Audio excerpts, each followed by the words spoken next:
Pessoal, aqui nós temos um exercício downhill que é tranquilo, e ali na figura nós temos o gráfico que representa uma reta, e nós temos algumas informações sobre ela.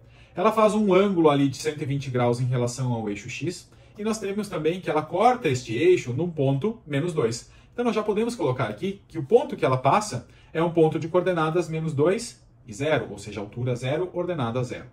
O que pede o exercício é para determinar qual é a equação geral da reta. O que eu preciso lembrar é que a equação geral é aquela que tem o formato ax mais by mais c igualando a 0. Mas se nós temos uma informação com um ângulo, nós temos uma relação com o coeficiente angular. E o coeficiente angular apenas aparece na equação reduzida da reta. Então nós vamos primeiramente determinar qual é a equação reduzida, cujo formato é y igual a mx mais n, em que o y está isolado, para depois passar para a equação geral.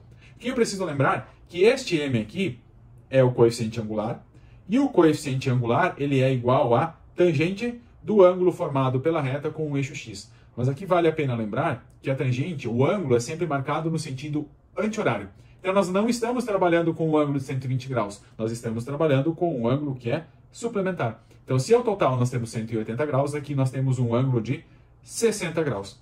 Então aí a gente já consegue encontrar o valor do m, porque o m vai ser igual a tangente de 60 graus, e aí a gente precisa recorrer à trigonometria. Daqueles pontos notáveis, a tangente de 60 graus é raiz de 3. Então eu já posso começar a montar a minha equação reduzida escrevendo que é y igual raiz de 3x mais n. Para terminar a equação reduzida, eu preciso determinar qual é o n. E para resolver isso aqui, se nós substituirmos o x e o y por um valor de um ponto que pertence à reta, a gente elimina x e y como variáveis e fica só com n para resolver até o fim. Então a gente sabe de um ponto que é o ponto -2 e 0. Então se nós trocarmos o y por 0, o x por -2, nós temos uma identidade aqui, e com isso a gente consegue descobrir o valor de n, porque nós temos -2 raiz de 3 mais n, igual a 0, -2 raiz de 3 mais n, então o n vai ser igual a 2 raiz de 3. Bom, assim a gente consegue já montar qual é a equação reduzida, vou reescrever aqui, que é raiz de 3x mais 2 raiz de 3, e como nós precisamos passar para a geral, eu preciso colocar tudo de um lado e igualar a 0. Então eu posso colocar o raiz de 3 e o 2 raiz de 3 para o lado esquerdo, ou o y para o lado direito. Como nós temos a informação aqui de que os x são sempre positivos, eu vou trocar só o y de lugar. Então eu fico com 0 igual a raiz de 3x menos y mais 2 raiz de 3. Vocês podem observar aqui que nós temos uma equação, e é a equação geral, e não há uma representação ali nas alternativas. A pessoa que vai olhar a alternativa D vai se sentir tentada porque nós temos a opção que é y igual a raiz de 3x mais 2 raiz de 3. Só que esta representação, na verdade, é a representação na forma reduzida.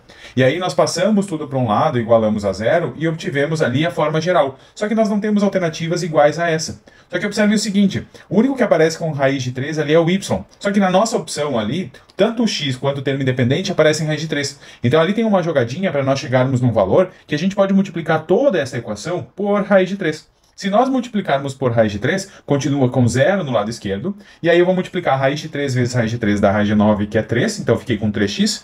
O menos y multiplicado por raiz de 3 dá menos raiz de 3y.